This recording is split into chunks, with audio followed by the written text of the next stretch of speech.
This is the murder of Terry Missy Beeves. It has been about 8 years since she was killed in Midlothian, Texas. She was a mother of 3 and the wife of Brandon Beeves. She was a fitness instructor. She regularly had her fitness class called Camp Gladiator in the Creekside Church of Christ in Midlothian, Texas. This church was only about 20 minutes from her home in Red Oak, Texas. On the morning of April 18th, 2016, she was found clinging to life inside the church after a brutal attack by an unknown person. She later succumbed to her injuries about 2 minutes as EMS personnel arrived and was evaluating her. She died. So, who killed her? Why? There's been many theories over these about 8 years who killed her, why, all of that. However, the most prominent theory was the stranger who was messaging her intimate messages about 4 months before she was killed. However, before we can talk about all the theories and all that, they're all based on the security footage. Because the security footage released by the police, the Midlothian police, showed the suspect of who actually killed her. And we have to look at that before we can discuss who and why. So, the footage starts off with the unknown suspect walking into the hallway with a hammer as the primary weapon, and they're dressed in police riot gear. All right. So, why would a police officer be inside a church with a hammer as their weapon, and no flashlight, no gun, no taser, no anything else that a police officer would have, and just be walking around? Also, later on in the footage, we see that he has she, we don't actually know who it is. They have a crowbar in their hand, or a pry bar, however you want to call it, whatever. Opening doors. So this person couldn't have been security for the church, or a janitor who just said, I want to dress up as a cop for a shift today. Because those people would either have a key for the part that they need to clean, or a master key for the entire building. And they wouldn't be forcibly entering a building anyway. So, as you've probably seen through this footage, that this guy is not just wandering. He's not just walking around the opening doors just for the fun of it. He's looking for something or someone. This is kind of where the footage ends. There's no footage that has been released. It probably is footage the police hold on to of the actual murder or the murder taking place. And for the people who are going to say that it is hard to get authentic police equipment, it is really not that hard. Usually the states, most likely Texas, they hold state auctions where you can buy police, military, fire, EMS, personnel stuff for cheap, more easy stuff, and it's facilitated by the state government. They sell stuff that they don't need, or this out-of-service gear and stuff like that. So this person could definitely get a hold of it. I could buy it if I really wanted the money, if I really had the money. So we're gonna do a timeline. So this person is first seen at 3:50 a.m. On the security camera footage, walking around. It's about 3:50 something. It's early in the morning. Then around 4:19, 4:20 a.m. in the morning, Missy is seen walking up and entering the building through the hallway cameras and all of that inside the building. However, we don't see any more of Missy after that. So at around 4:35 a.m., the first camp participant arrives. However, they stay in their car. They don't go into the building. Most likely as a thing, because building's probably not unlocked. Missy probably had the means of entering, and they probably don't want to intrude because she's probably setting up class in their mind. However, that's where it stops. Like, probably the camp participants keep arriving until that 5 a.m. mark when class was most likely supposed to start. And at 5 a.m., two 911 calls are received by the police, and 501 fire and EMS are dispatched. 6 minutes later, 507, they arrive on scene, and as mentioned before, a few minutes later, Missy succumbs to her injuries and dies. So why did this person kill her? Who is this person? All of that. And like I said before, a lot of theories on who this guy could be. So let's start off with the most prominent theory, which was that the person who killed her was the person messaging Missy, like, I think it started in January, so 4 months before she was killed, just intimate messages over LinkedIn, which is very surprising. I don't know why anybody would message a woman over LinkedIn on LinkedIn, because LinkedIn's like a hiring app website, so why? But Missy was receiving these messages, and it was later found out by the police after the police seized phone records and text messages and all of that and emails that Missy was having affairs. So this person most likely was trying to have an affair with her. So Missy sent messages back and forth, but eventually once they started getting weird, like intimate, Missy showed her friend, which we don't have the name of the friend. However, she reports this to the police after her murder. The friend reports it, and they're like, hey, like, Missy was receiving these, like, weird messages before she was killed. However, she deleted them, and police could never recover them. So this person was sending these LinkedIn messages over LinkedIn, most likely to hide it, since, LinkedIn's not, like, gone through if, like, someone's suspected of cheating. No one was going to go through your LinkedIn messages and like, oh, are you cheating? No, people are going to go through your text messages, Facebook, Instagram, all of that stuff, not your LinkedIn. So probably trying to hide it. And probably, Brandon was getting a bit suspicious, so Missy cut the contact. So this person probably was devastated. It was like, oh, I was trying to get with this married woman, which, why would you feel devastated getting with a married woman? But besides the fact. So he's like, why would she give up on me? And snapped. Like I said before, this person could go out and buy police gear, authentic ones. I looked on Amazon, you could buy a police patch for like $14 for like a pack of like 10 of them.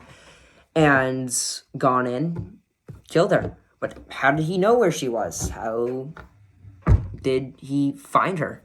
Well, this person stalked her, probably, over the internet. Because, I wouldn't really consider it stalking, because her entire job schedule was pretty much plastered all over the internet. Because this was her own fitness class. So she posted the location, the time of the class, and probably the fee on Facebook, Instagram, a bunch of other things to get participants to come pay the class, take the class, and like get active. So this person could literally just go on to her Facebook page, see, oh, April 18th, she's having a class at like 5:30 in the morning. That's perfect time, because I can just break into the church before she arrives, because she has to get there and set up and just kill her. So that's probably what he did. And many people at the time, because this footage wasn't sent out yet or released to the public, it was only under police investigation, because the police have to investigate it, they explore all possible avenues. They thought it was random act. Like, Missy came into the church, setting up for a class. She saw this person, because this person broke in. Like, he had a crowbar and a hammer on him. Broke in and probably was trying to steal. Like, trying to take things from the church, or like steal valuables. Like, there's plenty of things to steal in a church. So Missy might have accidentally stumbled upon him trying to take something, and the person wanting no witnesses, killed her. Hit her repeatedly with the hammer. Probably thought he crippled her or something, but ended up killing her because she died to blunt force trauma and I think believed puncture wounds on her chest. However, when police found the body, she was pronounced dead and all that, and was investigating the crime scene, they found she still had her phone, wallet, like purse, wallet, and her keys. All personal things that thieves would most likely steal. Because they're valuable. Like, you could go sell her car. I think if she had a truck, her truck, you could sell her phone. You could take the money or credit cards or whatever out of her purse. This was all found, and like on her body, and nothing else in the church was stolen. So it couldn't have been a burglary because nothing was stolen. This person didn't break into the church for fun and hope that this person would stumble upon a random person to hit over the head with a hammer and just leave. No, this person had a motive. He knew Missy would be there, so the person ended up just killing her. It was personal. It wasn't a random act of violence. So this mysterious person, one, had the motive, broken up with, and also had the means. Like, he knew I keep saying he, but we don't know who it is. They know where she is on the day of the morning that she was murdered. They could get the equipment, and you can really get equipment. And you can buy a hammer, like, it's not that difficult, and just go out and kill her. So let's talk about the other theories. The second, most believed or possible ones that people latched onto and started believing was true was the fact that Randy, father-in-law of Missy, killed her. Since on April 22nd, same year, so 4 days after the murder, he was seen with a woman's shirt entering a dry cleaner's and trying to get the woman's shirt washed. So why would be Randy getting a woman's shirt washed? It was covered in blood. That's why. So the clerk at the laundromat or dry cleaners heard about the murder, so called the police, reported Randy and all of that. So the shirt was seized by police, and Randy had to go in for interviews, all of that, and give information. And another thing that kind of supports this theory is that in the security footage, it is seen that the person walks primarily with their right foot and walks kind of strangely as if they had a limp or a temporary injury on their leg, because they kind of walked with a limp. And when people saw Randy entering the police station, he walked similar. He walked primarily with his right foot, and he walked with a limp. However, the police tested the blood on the shirt, and would you guess what it is? It's dog's blood. It was the canine's blood. And he had a valid alibi for this. So, it was either the day before, probably the 20th or the 21st. Randy and his daughter, which we don't know the daughter's name, but they witnessed two dogs fighting. So Randy ran over, broke up the dog fight, and dogs fight. There's injuries. There's blood. Dog blood. So he probably had to scavenge something because Randy, father-in-law, has grandkids because Missy had 3 daughters. And he probably had some shirts or some other things in his car or whatever he had with him. So he obviously took one and wrapped the dog up, prevented the bleeding and all of that, and ran it to a vet to get it treated. And since it's a shirt that he owns and it's probably owned by the children, he's just I'm going to get this clean. I don't want to give my my granddaughter a bloody shirt to wear to school. It doesn't make sense. So he'd go get it clean. And also, the day of the murder, the 18th, he was not in Texas. He was on the West Coast in California traveling with his wife. So he wasn't there for the murder, so he couldn't have killed her. And the shirt didn't have any human blood on it, because if it did, both types of blood would come up, human and dog. So you couldn't have killed her if he was there. So that rules Randy out as a primary suspect. But there's a second one. As I mentioned before, there was some other footage released. It was of two cars. It was two cars the morning of the murder. I keep saying night because it was dark out, but it still was the morning. But these cars were seen at like 1 or 2 a.m. in the morning, just in the parking lot. So, and then they left like a few minutes later. They weren't just like chilling there, like scouting the place. But one SUV, which was spent a little bit more time, which raised some suspicion, was tracked all the way back, because it was captured by the cameras, to another primary suspect, Bobby Wen Henry. Bobby was, in fact, an ex-police officer, had access to riot gear, and since he was a police officer, he had some injuries in the duty, which he did. He had a injury to his leg, so he walked similar to this person in the video.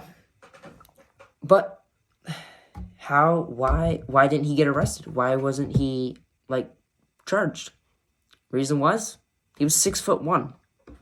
The murderer in the footage, police estimated that he was 5'2" to 5'8".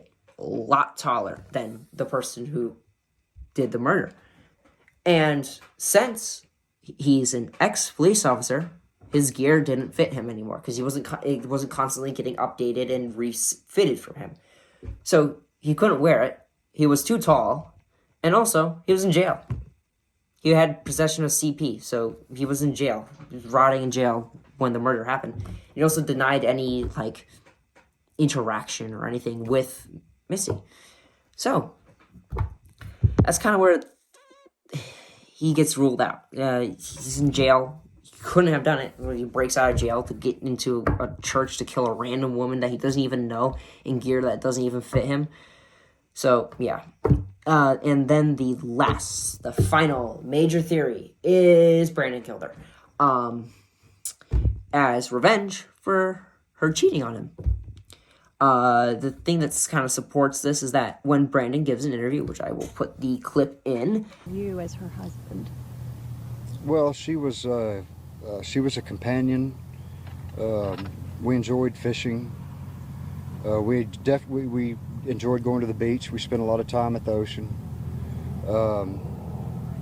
We've been together for 20 years, and over the 20 years, our relationship evolved from this to that to this to that, and we've managed to keep it, held together all this time. He basically claims that his marriage was going great, there's no issues, there's nothing going on, which police really quickly found out was incorrect, because they had access to Missy's phone records and text messages and all of that, found that there was financial issues and the affairs.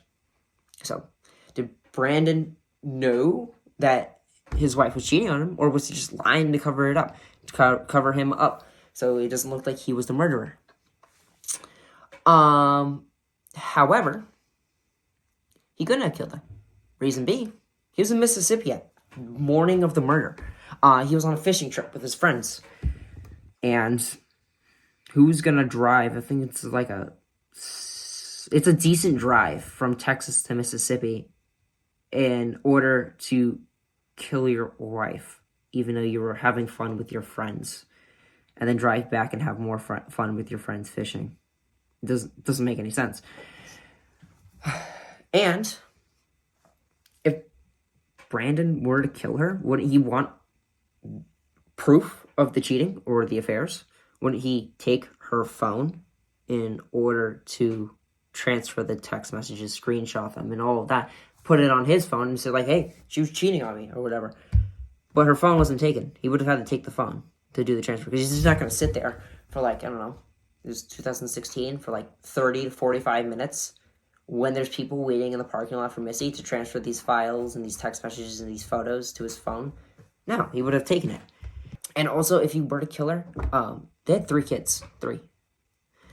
And these kids were old enough. They were teenagers, like early teenagers to teens, like her age, sort of, was the oldest. And if he killed their mother, it just wouldn't look good on him.